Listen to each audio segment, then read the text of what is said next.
संसद के भीतर जबरदस्त हंगामा देखने को मिला। एक तरफ केंद्र सरकार थी और दूसरी तरफ अकेले मोर्चा संभालते राहुल गांधी।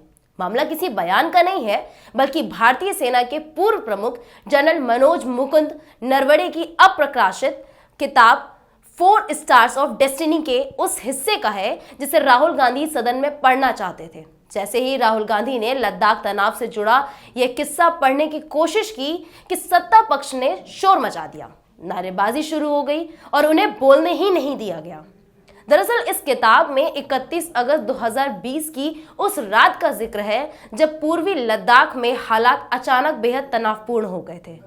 रात करीब 8:15 बजे उत्तरी कमान के प्रमुख लेफ्टिनेंट जनरल योगेश जोशी का फोन आता है। सूचना मिलती है कि 4 चीनी टैंक पैदल सैनिकों के साथ रेचिनला की ओर बढ़ रहे हैं। भारतीय चौकियों से बस कुछ 100 मीटर की दूरी पर है। भारतीय सैनिक चेतावनी के तौर पर रोशनी वाले गोले दागते हैं, लेकिन चीनी टैंक नहीं रुकते हैं। हालात बिगड़ते देख तत्कालीन सेना प्रमुख नरवणे रक्षा मंत्री, एनएसए, सीडीएस और विदेश मंत्री से बात करते हैं। साफ निर्देश मांगते हैं, गोली चलानी है या नहीं। प्रोटोकॉल है कि ऊपर से आदेश आए बिना फायर नहीं किया जाएगा, लेकिन ऊपर से कोई स्पष्ट आदेश नहीं मिलता है। टैंक और करीब आते जाते हैं। सेना के पास आर्टिलरी तैयार खड़ी है, मगर चीन के साथ आर्टिलरी टकराव बड़े युद्ध की तरफ ले जा सकता है।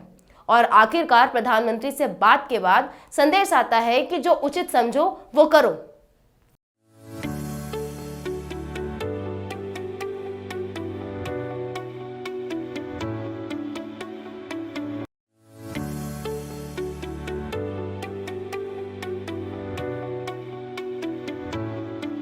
यानी कि फैसला पूरी तरीके से सेना प्रमुख पर छोड़ दिया गया।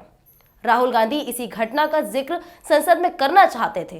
विपक्ष का आरोप है कि सरकार नहीं चाहती थी कि उस रात की कहानी, उस असमंजस और फैसले की जिम्मेदारी पर सवाल सार्वजनिक हो।